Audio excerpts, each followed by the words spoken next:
Hello दोस्तों, Saraswati group of colleges के इस डिजिटल प्लेटफॉर्म पे आप सभी का स्वागत है। जैसा कि आप लोगों को पता है, हम लोग टॉपिक वाइज अध्ययन कर रहे हैं, जिसमें हम लोगों का टॉपिक चल रहा था राष्ट्रीय एकता के लिए शिक्षा। इसमें हमने कुछ पढ़ भी लिया था। आगे जो टॉपिक आप लोगों को पढ़ना था उसके अंतर्गत परिभाषाएं हम लोग नहीं देखे थे। ठीक है, एग्जाम के दृष्टिकोण से परिभाषा आप लोगों को आना चाहिए। कम से कम 2 परिभाषाएं तो आपको याद होनी चाहिए, 3 परिभाषाएं, क्योंकि लॉन्ग क्वेश्चन में जब भी आप लिखेंगे तो परिभाषा को भी लिखेंगे। ठीक है, इससे आपको बेहतर नंबर मिलते हैं। आगे हम लोग देखते हैं कि जो भी परिभाषा है, इस परिभाषा में एक है BS माथुर जी। इनके अनुसार राष्ट्रीय एकता या राष्ट्रीय एकीकरण का क्या तात्पर्य है। देखिए, दिया है राष्ट्रीय एकीकरण एक मनोवैज्ञानिक तथा शैक्षिक प्रक्रिया है जिसमें लोगों के दिलों में एकता, घनिष्ठता और सामंजस्यता ये एक ही में है कि भावना तथा आम नागरिकता के बोध और राष्ट्र के प्रति वफादारी की भावना का विकास शामिल है। यानी कि आपने जो भी पढ़ा था राष्ट्रीय एकता का तात्पर्य आप लोगों को बताया गया था सामान्य अर्थों में कि एक राष्ट्र के अंतर्गत निवास करने वाले जो भी लोग हैं, जो भी प्रजा है, जनता है, वह सभी प्रजा किसी भी प्रकार के जो भेदभाव या हम कह सकते हैं कि समाज में जो विघटन उत्पन्न करते हैं, राष्ट्र में जो विघटन उत्पन्न करने वाले तत्व हैं, इन सभी तत्वों को भूलकर आपस में एक दूसरे से भाईचारे की भावना के रूप में बंधे रहें। जिस प्रकार की एकता राष्ट्रीय एकता के रूप में जानी गई थी, उसी बात को इन्होंने अपनी भाषा में कहा है। किन्होंने? तो BS माथुर जी ने क्या कहा है, तो आपने देखा अभी कि एक मनोवैज्ञानिक तथा शैक्षिक प्रक्रिया है। मनोवैज्ञानिक यानी कि मनोविज्ञान की बात किया जा रहा है। मनोविज्ञान में क्या होता है कि व्यक्ति के व्यवहारों का अध्ययन किया जाता है, और साथ ही क्या है, एक शैक्षिक प्रक्रिया है जिसके अंतर्गत लोगों के दिलों में एकता का भाव विकसित किया जाता है, घनिष्ठता उत्पन्न की जाती है, ताकि वह एक दूसरे के साथ सामंजस्य स्थापित कर सकें। इस प्रकार की भावना के साथ साथ आम नागरिकता की भावना या आम नागरिकता का क्या उत्तरदायित्व है, इसके बोध, यानी कि बोध का तात्पर्य किससे है, समझ से है, और राष्ट्र के प्रति वफादारी की भावना का विकास शामिल है। यानी कि जब राष्ट्र के प्रति तत्पर होंगे, राष्ट्र के प्रति किसी भी प्रकार की कोई भी समस्या उत्पन्न होती है, उस समस्या को दूर करने में तत्परता दिखाएंगे या उसके लिए वह जागरूक रहेंगे, राष्ट्र के प्रति वफादार रहेंगे, इस प्रकार की भावना ही क्या कहलाती है, राष्ट्रीय एकीकरण या राष्ट्रीय एकता की भावना कहलाती है। आगे हम दूसरा परिभाषा देखेंगे। डॉक्टर JS बेदी के अनुसार इन्होंने क्या कहा है, तो इन्होंने क्या कहा है, राष्ट्रीय एकता का अर्थ देश के विभिन्न राज्यों के व्यक्तियों के आर्थिक, सामाजिक, सांस्कृतिक एवं भाषा विषयक विभिन्नताओं को चाहनीय सीमा के अंतर्गत रखना और उनमें भारत की एकता का समावेश करना। कहने का तात्पर्य यह है कि जो भारत देश है, यह भारत देश कई राज्यों का एक समूह है। आपको बताया गया है और आपको पता भी है कि भारत में टोटल वर्तमान समय में राज्यों की संख्या कितनी है, 36 है। इन 36 राज्यों को 2 भागों में बांट दिया गया है। 28 जो राज्य हैं वो शासित राज्य हैं, जबकि 8 जो राज्य हैं वो केंद्र शासित राज्य हैं। और सभी राज्य आर्थिक स्थितियों के आधार पर उनकी सामाजिक परिस्थितियां, उनकी सांस्कृतिक परिस्थितियां, यानी कि रीति रिवाज, परंपरा, खान पान, रहन सहन, वेशभूषा, यानी कि सभी प्रकार के हम कह सकते हैं कि तथ्यों के आधार पर एक दूसरे से भिन्न है। कोई भी राज्य, यानी कि जितने भी राज्य हैं, सभी राज्य एक दूसरे से कई रूपों में भिन्न हैं, फिर भी भिन्नता के आधार पर राष्ट्र हित में यह सभी क्या हो जाते हैं, एक हो जाते हैं या एक हो जाए। जो भी विभिन्नता है वह विभिन्नता एक सीमा के अंतर्गत ही रहे और राष्ट्रीय एकता के लिए या राष्ट्र हित के लिए सदैव एक हो जाए, इस प्रकार की भावना राष्ट्रीय एकता कहलाती है। ये कौन कहते हैं, तो डॉक्टर JS बेदी जी कहते हैं। ठीक है ना। आगे हम लोग देखते हैं इसी के अंतर्गत अगला हम लोगों का टॉपिक क्या है, तो अगला टॉपिक है भारत में राष्ट्रीय एकता की आवश्यकता। यानी कि जो भारत देश है, इस भारत देश में राष्ट्रीय एकता की आवश्यकता क्यों है, इसके बारे में हम लोग जानेंगे। तो सबसे पहला जो पॉइंट है वह है राष्ट्र के अस्तित्व की रक्षा हेतु। राष्ट्र का अस्तित्व कैसे होगा, जब राष्ट्र के विभिन्न प्रकार की जो भी संस्कृतियां हैं, इन संस्कृतियों का क्या होगा, संरक्षण होगा, इन संस्कृतियों का क्या होगा, प्रसारण होगा, या इसी प्रसारण को आप क्या कहते हो, हस्तांतरण कहते हो, है ना। अब ये सभी चीजें किसके द्वारा संभव है, राष्ट्र के लोगों के द्वारा संभव है। किसके द्वारा संभव है, राष्ट्र के लोगों के द्वारा संभव है। और राष्ट्र के लोग जब क्या होंगे, एक होंगे, सभी लोग एकता की कड़ी में बंधे रहेंगे, तभी जाके इस प्रकार के अस्तित्वों के आधार पर राष्ट्र का क्या करेंगे, विकास करेंगे, या इस संपूर्ण विश्व में एक राष्ट्र का अस्तित्व बनाए रखेंगे, है ना। जैसे भारत का परिचय इस संपूर्ण विश्व में किस रूप में है, तो भारत के कल्चर के रूप में है, अब इसका भारत की सभ्यता के रूप में है, यानी कि संस्कृति और सभ्यता के रूप में, इसी के माध्यम से देश का अस्तित्व है। अतः इस देश के अस्तित्व की रक्षा के लिए हमें राष्ट्रीय एकता की आवश्यकता है, ताकि सभी लोग एकता के सूत्र में बंध के राष्ट्र के कल्चर के आधार पर जीवन यापन करके राष्ट्र का अस्तित्व बनाए रखें। ठीक है, अगला पॉइंट हमारा राष्ट्र के शासन तंत्र में आस्था उत्पन्न करने हेतु, यानी कि कोई भी देश, किसी भी देश को व्यवस्थित रूप से चलाने के लिए क्या होता है, एक शासन प्रणाली विकसित की जाती है। क्या की जाती है, एक शासन प्रणाली विकसित की जाती है, और उसी शासन प्रणाली के आधार पर उस राष्ट्र का क्या होता है, संचालन होता है। तो उसी तरह से भारत जो देश है, भारत देश के भी व्यवस्था या भारत देश को संचालित करने के लिए जो शासन तंत्र है या जो शासन व्यवस्था है, इस व्यवस्था में क्या किया जाए, लोगों के अंदर आस्था उत्पन्न की जाए। आस्था का तात्पर्य यहाँ पे किससे, विश्वास से। किससे है, विश्वास से है। यानी कि सभी लोगों को अपने देश के जो प्रशासनिक व्यवस्था है, जो राजकीय व्यवस्था है, इस व्यवस्था में आस्था हो, विश्वास हो, तभी जाके तो राष्ट्रीय एकता बनी रहेगी। यानी कि क्यों, क्योंकि आपको पता है कि भारत देश के जो लोग हैं, अगर जो हम धर्म देखें तो कई धर्मों में बटे हुए हैं, हिंदू हैं, मुस्लिम हैं, सिख हैं, है ना, ईसाई हैं, इस तरह से कई धर्मों में बटे हुए हैं। अगर जो हम इसी को देखें तो संप्रदाय के रूप में भी बटे हुए हैं, अगर जो आगे हम देखें तो जाति में भी, है ना। अगर जो इस प्रकार के तथ्य को और भी आगे देखा जाए तो हम कह सकते हैं कि विभिन्न प्रकार की भेद भावनाएं दिखने को मिलती है।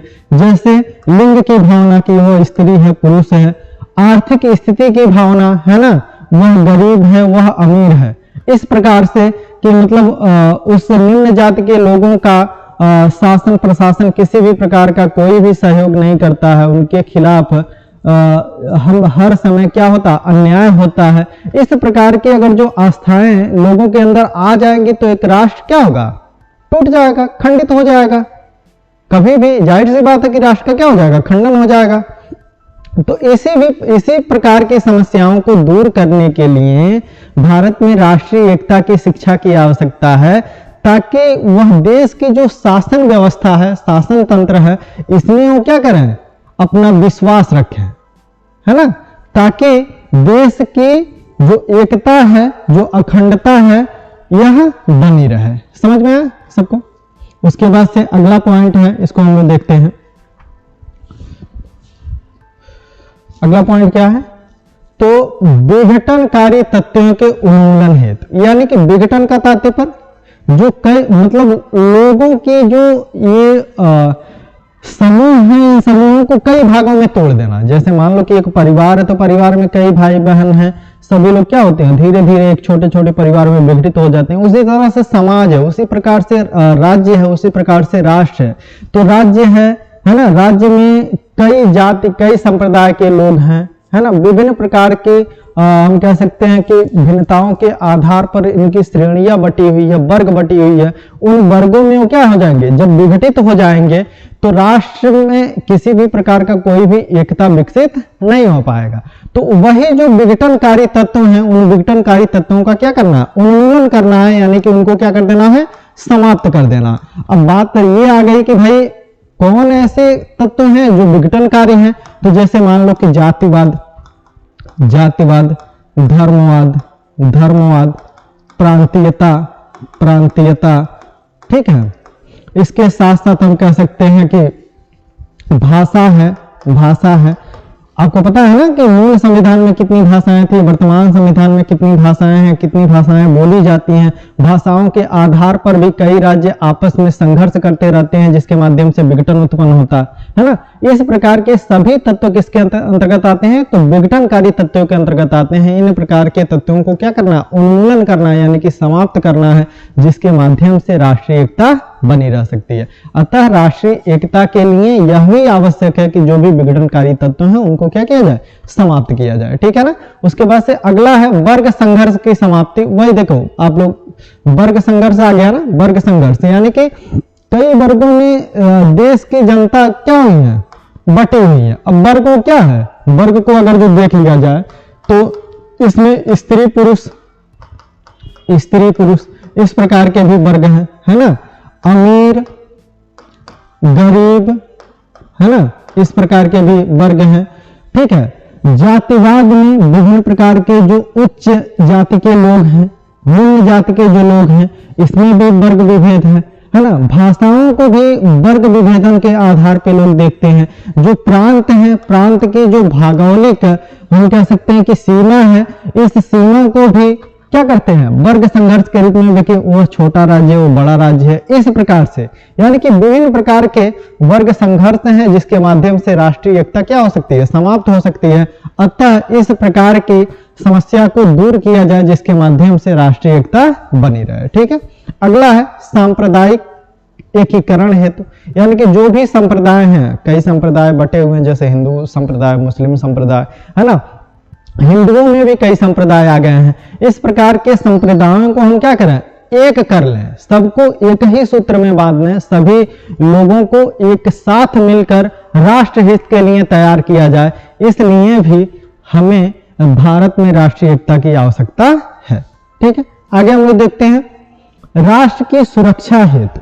क्या है, राष्ट्र की सुरक्षा हेतु। कहने का तात्पर्य यह है कि राष्ट्र में जितने भी वर्ग हैं, जितने भी संप्रदाय हैं, जितने भी धर्म हैं, सभी धर्म के लोग जब आपस में मिलजुल कर एक साथ रहेंगे तो कोई भी अन्य राष्ट्र अपने राष्ट्र पे आंख नहीं दिखा पाएगा, है ना। अतः राष्ट्र की सुरक्षा हेतु, अब ऐसा नहीं है कि सिर्फ क्षत्रिय वर्ग ही क्या करें, देश की सुरक्षा करें, नहीं। देश में जितने भी लोग हैं, जितने भी संप्रदाय हैं, जितनी भी जाति हैं, सभी लोगों के अंदर इस प्रकार की चेतना विकसित करना कि सभी लोगों का राष्ट्र के हित में, राष्ट्र की सुरक्षा में अपना योगदान देना आवश्यक है। अतः राष्ट्र हित सर्वोपरि है, अन्यथा इसके अलावा कुछ भी सर्वोपरि नहीं है, ठीक है। इसलिए भी आवश्यक है। अगला है राष्ट्र के विकास एवं जीवन स्तर को ऊपर उठाने के लिए। राष्ट्र के विकास के लिए, राष्ट्र का विकास कब होगा, जब सभी लोग राष्ट्र के विकास में एक होकर, है ना, सहयोग करेंगे। राष्ट्रीय एकता की भावना जब उनके अंदर विकसित होगी, तब जाके क्या होगा, राष्ट्र का विकास होगा, जिससे उस राष्ट्र में निवास करने वाले जो भी मानव प्राणी होंगे, उनके जीवन का जो स्तर है क्या होगा, ऊंचा उठेगा, ठीक है। अब देखिए इस प्रकार की यानी कि राष्ट्रीय एकता को विकसित करने के लिए विभिन्न प्रकार के परिषदों का निर्माण किया गया। जैसे राष्ट्रीय एकता परिषद, आपको पता है कि 1961 ईस्वी में, है ना, डॉक्टर संपूर्णानंद के माध्यम से। इस तरह से भावात्मक एकता का भी निर्माण हुआ, ठीक है। सॉरी, भावात्मक एकता डॉक्टर संपूर्णानंद, राष्ट्रीय एकता कौन है, इंदिरा गांधी है ना। इस तरह से हम लोग आगे और भी देखते हैं कौन कौन से टॉपिक हैं हमारे। देखिए अगला इसमें हम लोगों का टॉपिक है कि भारत में राष्ट्रीय एकता के मार्ग में बाधाएं। कौन कौन सी ऐसी बाधाएं हैं जिसके माध्यम से भारत में राष्ट्रीय एकता क्या हो रही है, विफल हो रही है, ठीक है। तो देखिए सबसे पहला जो बाधा है वो है जाति एवं जातिवाद। सभी लोग क्या करते हैं, अपने जाति के लोगों का क्या करते हैं, सपोर्ट करते हैं, है ना, दूसरे जाति के लोगों का सपोर्ट नहीं करते हैं। यानी कि जातियों के आधार पर राज्य में, राष्ट्र में क्या हो रहा है, बंटवारे हो रहे हैं, विघटन उत्पन्न हो रहा है। एक जाति दूसरे जाति को अपने से श्रेष्ठ, मतलब उनको नीचा दिखाने के लिए, अपने आप को ऊपर ऊंचा दिखाने के लिए, श्रेष्ठ दिखाने के लिए इस प्रकार की भावना राष्ट्र में फैली हुई है। जब इस प्रकार की भावना फैलेगी तो जाहिर सी बात है कि क्या होगा, राष्ट्रीय एकता समाप्त होगी। अतः जाति एवं जातिवाद भी क्या है, राष्ट्रीय एकता में बाधक रूपी एक तत्व है। अगला है सांप्रदायिकता, यानी कि एक ही राष्ट्र में कई धर्मों के लोग एक साथ निवास करते हैं, है ना। इसे धर्मनिरपेक्ष राष्ट्र के रूप में भी जाना जाता है। फिर भी कई संप्रदायों में बंट के सभी संप्रदायों का अलग अलग उद्देश्य के आधार पर एक दूसरे संप्रदाय को नीचा दिखाने का प्रयास किया जाता है, जिसके माध्यम से दोनों संप्रदाय या जितने भी संप्रदाय हैं आपस में संघर्ष करते हैं, जिसके माध्यम से राष्ट्रीय एकता समाप्त होती है। वैसे ही भाषा हो गया, मान लो कि यूपी की भाषा कुछ और है, बिहार की भाषा कुछ और है ना, महाराष्ट्र की भाषा कुछ और है। अब जितने भी प्रांत हैं सभी प्रांत भाषा के आधार पर एक दूसरे से विवाद करते रहेंगे। आपको पता है कि एक राज्य का गठन भी भाषा के आधार पे हुआ है ना। तो इस प्रकार के अगर जो लोगों के अंदर सोच होंगी, भाव होंगी, तो जाहिर सी बात है कि राष्ट्रीय एकता समाप्त होगा। अतः हम कह सकते हैं कि भाषा भी या भाषावाद भी एक प्रकार के राष्ट्रीय एकता के मार्ग में बाधक है। उसी तरह से प्रांतीयता, यानी कि राज्य, प्रांतीयता का तात्पर्य किससे है, राज्यों से है। यानी कि भारत देश जो है वो कई राज्यों का समूह है, कई राज्यों का। तो जितने भी राज्य हैं सभी राज्य आपस में क्या करते हैं, एक दूसरे से प्रतिस्पर्धा करते हैं। प्रतिस्पर्धा का तात्पर्य ऐसा बिल्कुल ही नहीं होता है कि जिससे राष्ट्र निम्न स्तर पे जाए। प्रतिस्पर्धा का तात्पर्य, प्रतिस्पर्धा को अगर जो हम पॉजिटिव रूप में लें तो राज्य का, राष्ट्र का विकास होगा, लेकिन लोगों की जो भावनाएं हैं प्रांतीयता के आधार पर वह निम्न स्तर की हैं, जिसके माध्यम से क्या हो रहा है, राष्ट्रीय एकता विघटित हो रही है ना। उसी तरह से क्षेत्रवाद, यानी कि हम इस क्षेत्र के हैं वो उस क्षेत्र के हैं, इस आधार पर दो क्षेत्र आपस में, एक ही राज्य के दो क्षेत्र आपस में एक दूसरे से लड़ रहे हैं, है ना, विभिन्न प्रकार के तथ्यों के आधार पर, जिसके माध्यम से राष्ट्रीय एकता क्या हो रही है, समाप्त हो रही है। उसी तरह से राजनीतिक जो दल है ना, राजनीतिक दल है। आपको पता है कि भारत देश में अगर जो नेशनल जो पार्टी हैं कितने हैं, 8 है ना। और जो भी राज्य से संबंधित पार्टियां हैं, बहुत सी पार्टियां, सभी राज्यों में विभिन्न प्रकार की पार्टियां हैं, है ना। तो सभी पार्टियां क्या करती हैं, अपने अपने वर्चस्व को बनाने के लिए, अपनी सत्ता अपनाने के लिए लोगों के अंदर क्या करती हैं, भेदभाव उत्पन्न करती हैं, जातिवाद उत्पन्न करती हैं। इस प्रकार से क्या होती है, राष्ट्रीय एकता समाप्त होती है ना। आगे हम लोग देखते हैं और भी क्या है, युवा पीढ़ी में निराशा। युवा पीढ़ी में निराशा क्यों हो रही है भाई, युवा पीढ़ी में निराशा जब व्यक्ति शिक्षा के जो भी उद्देश्य हैं उन उद्देश्यों को प्राप्त नहीं कर पाता है। शिक्षा के माध्यम से रोजगार पाना चाहता है, शिक्षा प्राप्त कर लिया और रोजगार पाया ही नहीं, आत्मनिर्भर ही नहीं बना, है ना। विभिन्न प्रकार की समस्याएं हैं, व्यक्ति अपनी लक्ष्यों की प्राप्ति नहीं कर पाता है, जिसके माध्यम से इनके मन में निराशा उत्पन्न हो जाती है, जिसके माध्यम से आपसी संघर्ष करते रहते हैं, तोड़फोड़ आंदोलन करते रहते हैं, जिसके माध्यम से राष्ट्रीय एकता क्या होती है, भंग होती है। अगला है हरिजन एवं अल्पसंख्यकों में असुरक्षा की भावना, है ना। यानी कि जो भी एससी कैटेगरी है, एसटी कैटेगरी है, या हम कह सकते हैं कि जितने भी माइनॉरिटी हैं, अल्पसंख्यक का तात्पर्य सिर्फ मुस्लिम वर्ग या समुदाय से नहीं है, जो भी जिनकी भी संख्या कम है उन संख्याओं की बात की जा रही है। इनमें असुरक्षा का भाव, असुरक्षा का डर बना रहा है, जिसके माध्यम से राष्ट्रीय एकता भंग होने की चीजें देखी जा रही हैं। अगला प्रेस की गलत नीति। प्रेस का तात्पर्य यहाँ पे किससे, मीडिया से है। मीडिया वालों की जो नीतियां हैं वो भी गलत हैं, किस चीज को कैसे दिखाना है, किस चीज को कैसे नहीं दिखाना है ना, ये सभी चीजें हैं। अगला दोषपूर्ण शिक्षा व्यवस्था। दोषपूर्ण शिक्षा व्यवस्था का तात्पर्य क्या है कि वर्तमान आवश्यकताओं के आधार पर जो शिक्षा के उद्देश्य निर्धारित किए जाते हैं वह उन उद्देश्यों को पूरा करने में सफल नहीं है ना, या समाज की आवश्यकताओं को ध्यान में रखते हुए शिक्षा के उद्देश्यों का निर्धारण नहीं होता, शिक्षा प्रणाली का विकास नहीं होता। इसके वजह से भी क्या होती है, राष्ट्रीय एकता विघटित होती है। अगला है अन्य राष्ट्रों का हस्तक्षेप, यानी कि एक राष्ट्र पे दूसरे राष्ट्र का हस्तक्षेप होगा, दूसरे राष्ट्र के द्वारा एक राष्ट्र को संचालित किया जाएगा, नीतियां बनाई जाएंगे, तो जाहिर सी बात है कि उस राष्ट्र में विघटन होंगे। उसी प्रकार से अगला, भारतीय संस्कृति के प्रति उदासीनता। आपको हमने शुरू में ही बताया कि देश की पहचान यानी कि भारत देश की पहचान जो है वह भारत देश की कल्चर है, संस्कृति है, इसके प्रति लोग क्या होते जा रहे हैं, उदासीन होते जा रहे हैं, यानी कि अपने संस्कृतियों का क्या कर रहा है, हनन कर रहा है, पाश्चात्य संस्कृतियों का अनुकरण कर रहा है, जिसके माध्यम से राष्ट्रीय एकता क्या हो रही है, भंग हो रही है। ठीक है ना। उसके बाद से अगला है आर्थिक विषमता एवं निर्धनता। सभी लोग आर्थिक रूप से विषम होते जा रहे हैं, यानी कि जो उच्च वर्ग है ज्यादा अमीर हो जा रहा है, निम्न वर्ग है ज्यादा गरीब हो जा रहा है, यानी कि निर्धन हो जा रहा है, जिसके माध्यम से आपसी संघर्ष होते रह रहा है, इसके माध्यम से राष्ट्रीय एकता भंग होती रह रही है। इस तरह से आज का हम लोगों का जो टॉपिक है ये यहीं पे समाप्त होता है। मिलते हैं हम लोग अगले वीडियो में, तब तक के लिए आप सभी को धन्यवाद।